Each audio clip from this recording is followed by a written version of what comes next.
A씨가 누굽니까? 함께 투약한 연예인 등 공범도 있습니까?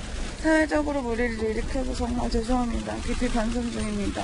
A씨랑 죄송합니다. 같이 마약했다고 하셨는데 본인이 죄송합니다. 전화한 겁니까? 죄송합니다. 연예인 A씨가 누굽니까? 저는 결코 마약을 하지 않았습니다. 보도를 통해서 황하나가 마약 수사에서 연예인을 지목했고 약을 권유했다고 하는 내용을 보면서 그게 저를 오해받을 수 있다는 생각에 너무나 무서웠습니다. 나는 결코 마약을 하지 않았는데 나는 이렇게 마약을 한 사람이 되는 건가? 네. 마약 투약 혐의를 받고 있는 남양유업의 창업주의 외손녀인 황하나 씨가 어제 검찰로 송치가 됐습니다. 황하나 씨는 자신이 마약에 다시 손을 댄 계기가 한 연예인 때문이라고 주장을 하면서 파장이 커졌었죠. 네, 이 연예인이 또 옛 약혼자였죠. 박유천 씨다, 황 씨는 이렇게 경찰에 진술을 하고 있는 것으로 전해지고 있는데요. 평론가님, 네.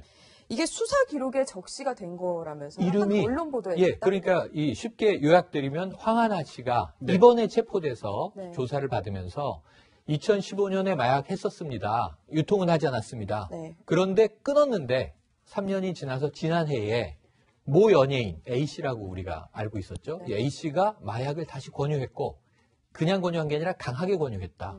자신이 잠들어 있을 때 심지어 투약하기도 했다. 그리고 마약을 가져오라고 지시하기도 했고 본인이 구해오기도 했다. 그럼 굉장히 이제 나쁜 사람이 되는 거잖아요.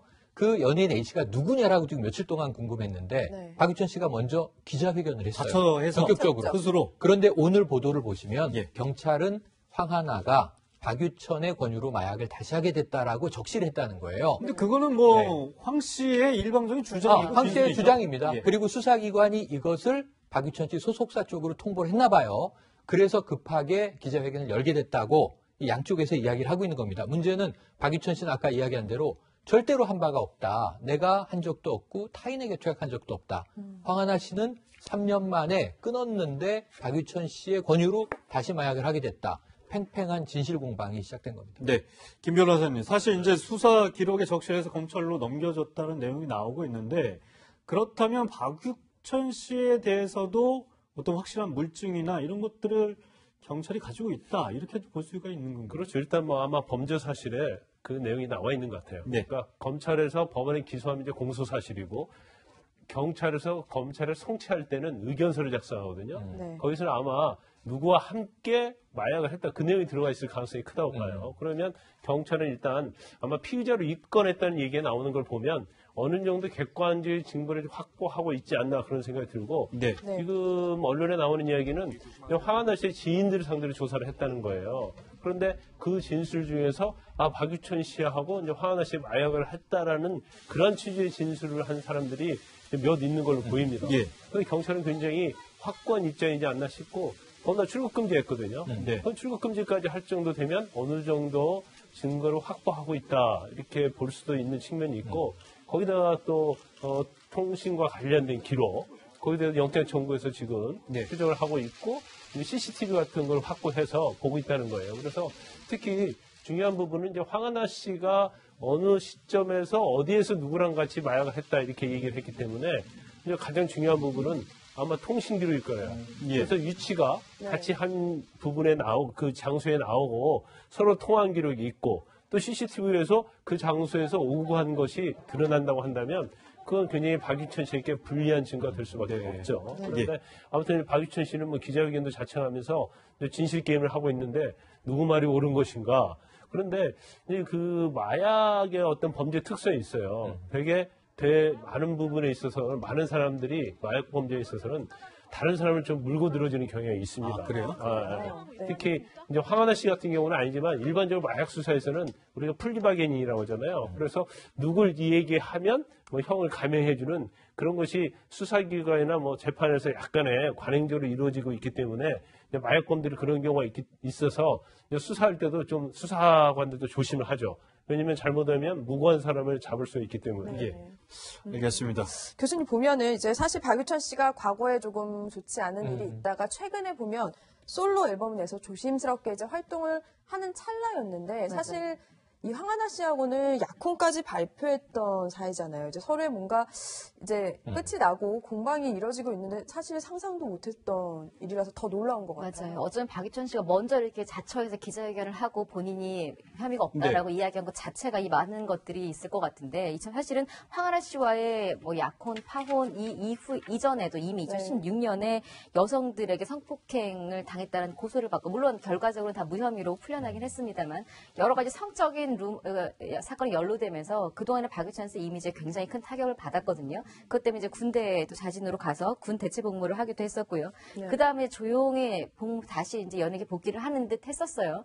그 다음에 이제 황하나 씨와의 약혼설 또 파혼설 이제 그 다음에 나왔던 것이고 최근에는 올 2월에 말씀하신 대로 첫 솔로 정규 앨범 슬로우 댄스를 발표를 하면서 새롭게 연예계에 복귀를 하나 생각까지 했었는데 또다시 황하나 씨와 연루가 되면서 게다가 지금 황하나 씨의 진술대로라면 파혼을 한 이후, 그러니까 파혼이 지난해 5월이었었거든요. 그 이후에도 둘이 만남을 지속하면서 같이 마약을 했다라는 얘기밖에 안 되잖아요. 그러니까 사실이든 아니든 이미 이게 언론에 노출이 된 것 자체가 박유천 씨에게는 상당히 위협적일 수밖에 없었을 것 같고 그러다 보니까 본인이 결백하다라고 먼저 입장을 밝힌 건데 일단 경찰에서는 뭐 객관적 증거가 있다라고 얘기한 만큼 일단 조사 결과를 좀 봐야 될 것 같습니다.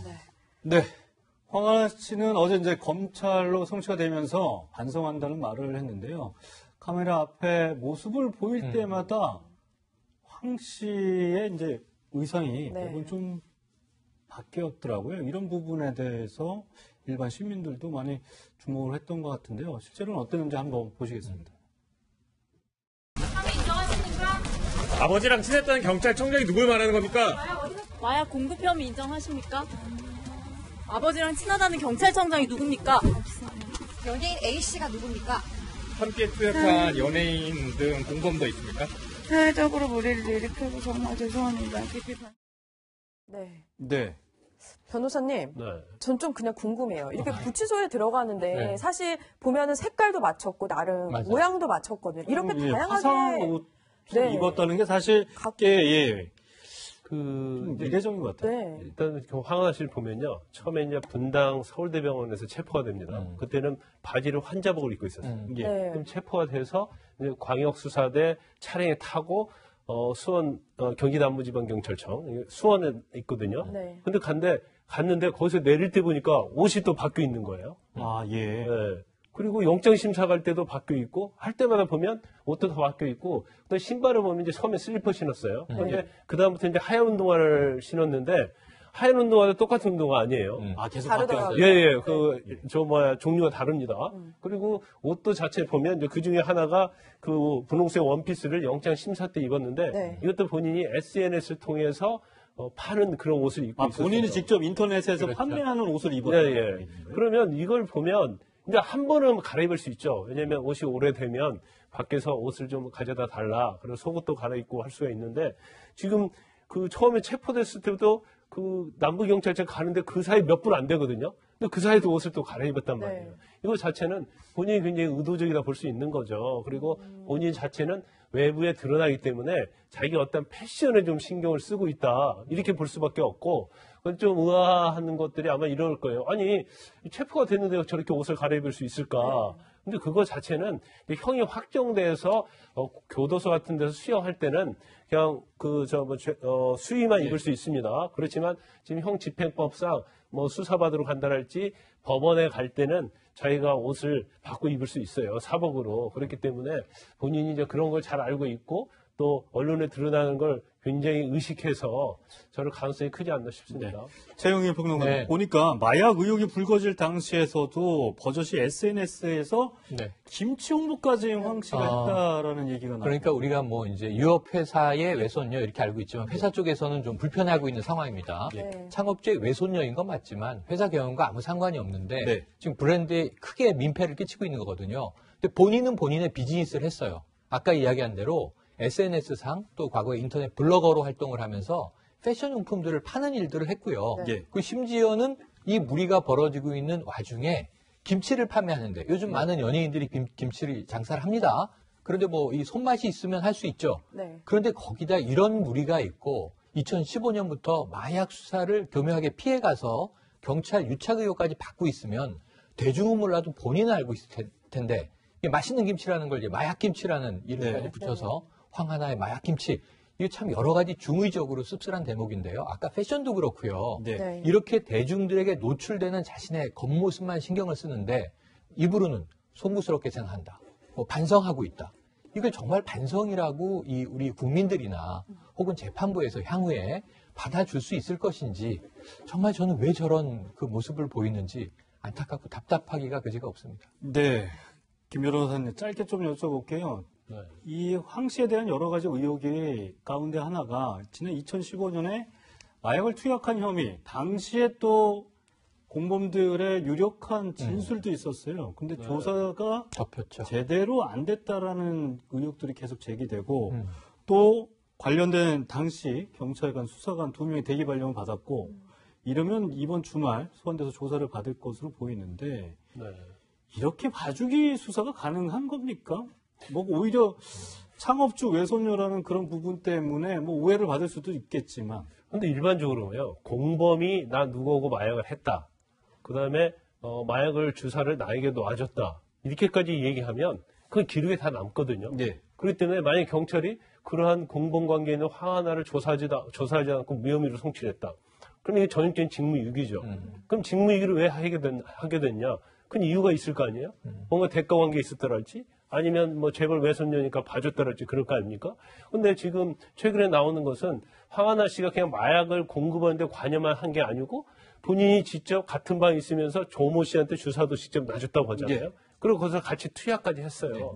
그것도 하루 종일 같이 있으면서. 지금 뭐 주장이 확인된 사항은? 네, 그 조모 씨가 그렇게 얘기를 하고 있단 말이에요. 그러면 어느 정도 조모 씨의 진술이 신빙성이 있다고 보는데, 그러면 그 조모 씨, 구속된 조모 씨보다도 황하나 씨가 혐의가 훨씬 많거든요. 그럼에도 불구하고 그 당시에 조사도 하지 않고 검찰을 송치했다는 것은 명백히 그 이유가 있을 것이다. 그걸 경찰에서 조사하고 있는 거죠. 네, 알겠습니다. 네, 세 분과는 인사를 인사를 나누도록 해야죠. 감사합니다. 고맙습니다.